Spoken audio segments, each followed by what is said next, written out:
안녕하세요. 리뷰온입니다.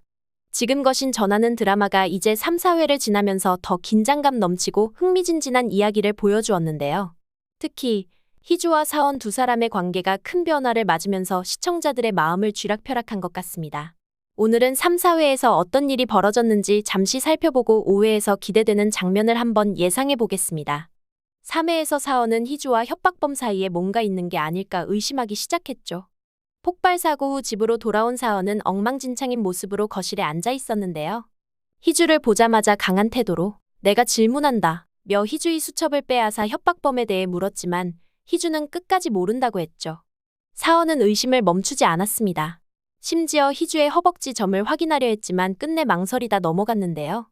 긴장감 최고였던 순간 희주는 사원을 밀쳐냈고 둘 사이엔 묘한 긴장감이 감돌았습니다. 이후 사원은 희주에게 대통령실 대변인 통역사로 나서라고 말합니다. 협박범의 위협은 계속되었습니다. 이번에는 희주의 아버지를 요양병원에서 납치한 것인데요. 희주는 경찰차 안에서 스스로를 탓하며 눈물을 흘리다 갑작스런 공황 증상을 보이며 내렸고 그 순간 저 멀리서 카리스마 있게 사원이 등장합니다. 사원은 경찰에게 이 사람 제 아내입니다. 라며 그녀를 지키겠다는 태도를 보였죠. 이제 사원이 희주를 아내로 밝히면서 두 사람의 관계에 조금씩 변화가 생기겠구나 싶었습니다. 사회에서는 사원이 협박범의 목표가 희주라 여기고 희주를 더 철저히 지키려 했습니다. 희주의 아버지를 다른 요양병원으로 옮겨야겠다는 사원의 말에 희주는 차 안에서 무너져 내리듯 눈물을 터뜨렸습니다. 그 모습을 본 사원은 안쓰러운 마음을 괜시리 못생겨가지고는 이라고 말한 것 같았죠. 그리고는 이어 손수건을 건네며 울고 싶으면 울어도 돼. 라고 츤데레 스타일로 위로했습니다. 사원이 희주를 좋아하는 건 본인들만 모르고 있는 것 같다는 생각이 듭니다. 사원은 희주를 부모님과의 약속 장소로 데려갔지만 사원의 아버지가 희주를 쓸모없는 며느리로 취급하며 모욕을 주죠. 그러자 사원은 단호히 저는 대선 운동에 참여하지 않겠습니다. 라며 희주의 손을 잡고 나왔습니다. 희주는 여전히 협박범의 압박 속에서 갈등하며 버린 핸드폰을 다시 꺼내들었는데요. 이어지는 협박범과의 통화에서 희주를 대변해주는 대사들을 들으며 눈물이 고이는 희주의 모습에 저도 먹먹한 마음이 들었습니다. 또한 인상 깊었던 장면은 희주의 대변인 수어 통역사 면접이었습니다. 사원은 면접 영상을 지켜보다가 직접 면접장에 들어갔는데요. 희주는 놀라운 통역 실력을 보여줬고 사원은 겉으로 티는 안 냈지만 분명 희주의 과거 노력을 떠올리며 감동을 받은 것 같았습니다. 그는 즉석에서 부부의 날 이라는 주제로 브리핑을 요청하며 희주를 테스트했는데 그 과정에서 두 사람의 감정이 솔직하게 드러났었죠.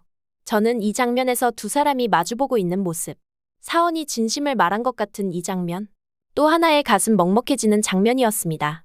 희주와 사원의 어린 시절 기억도 드디어 나왔습니다. 희주를 처음 알게 된 순간부터 희주는 사고로 청력을 잃은 언니를 대신해 늘 옆에서 돕고 있었죠.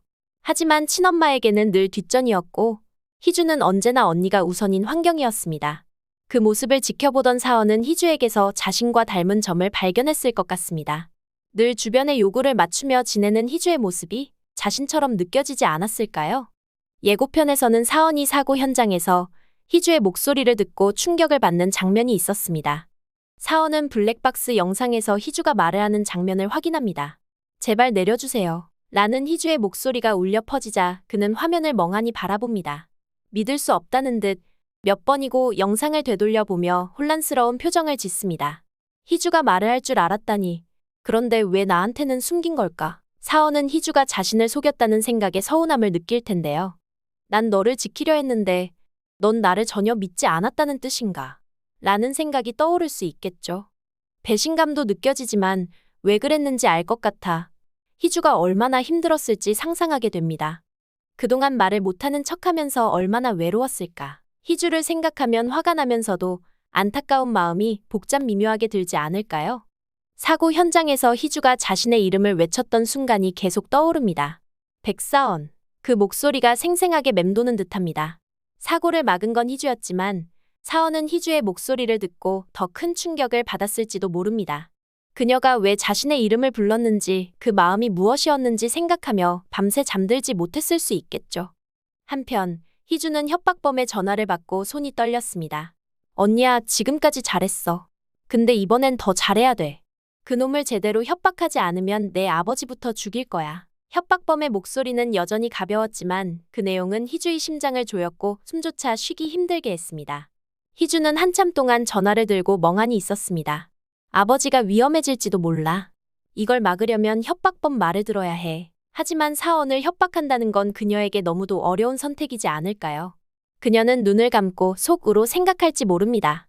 사원은 나를 믿고 있는데 내가 어떻게 해? 하지만 아버지를 위해서는 어쩔 수 없잖아. 희주는 점점 더 자신의 선택에 갈등하며 혼란에 빠질 것 같습니다. 그날 밤 사원은 희주를 마주했습니다. 너한테 묻고 싶어. 왜 그렇게까지 날 속였어? 사원의 목소리는 차가웠지만 그 속엔 복잡한 감정이 묻어있을 듯합니다. 희주도 또한 묻겠죠. 그러는 당신은 나한테 속이는 게 없어요? 사원은 더 이상 희주를 몰아붙이지 않습니다. 속마음은 아마 이렇지 않을까요? 내가 얼마나 힘들었는지 이제 조금 알겠어. 하지만 왜 나를 믿지 않았는지 그게 너무 서운하다. 그는 희주를 향한 배신감과 그녀를 지켜야겠다는 마음 사이에서 갈등이 들 것 같은데요. 희주는 사원의 말을 듣고 조심스럽게 속으로 생각합니다. 이 사람은 왜 이렇게 따뜻한 걸까?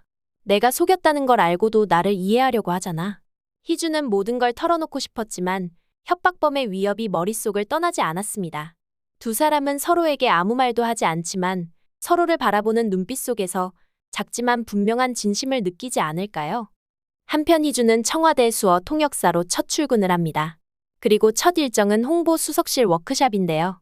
사원은 무심한 듯 보이지만 계속해서 희주를 챙기며 묘한 감정선을 이어가는데요. 3년을 말없이 살아온 두 사람이 이제야 조금씩 연애 감정을 느끼는 것 같아 설레이는 부분도 있는 것 같습니다. 사원은 무심한 듯 보이지만 희주가 위험하지 않도록 계속 그녀를 챙깁니다. 버스 안에서도 사원은 희주를 옆자리에 앉히고 말없이 물을 챙겨줍니다. 희주는 그를 보고 속으로 생각합니다. 이 사람은 왜 이렇게 따뜻해졌을까? 분명 나를 의심하면서도 날 지켜주려고 해. 사원 역시 희주를 보며 조용히 생각하겠죠. 너를 의심했지만 내가 너를 지켜야 한다는 건 변하지 않아. 두 사람은 서로를 향한 마음을 조금씩 깨닫기 시작할 듯합니다. 과연 이번 워크샵을 통해 두 사람 사이에 또 어떤 변화가 생길지 궁금해지는데요. 여러분은 5화에서 어떤 장면이 가장 기대되시나요? 댓글로 남겨주시면 다음 이야기에서 함께 나눠보겠습니다. 그럼 저는 더 흥미로운 영상으로 돌아오겠습니다. 감사합니다.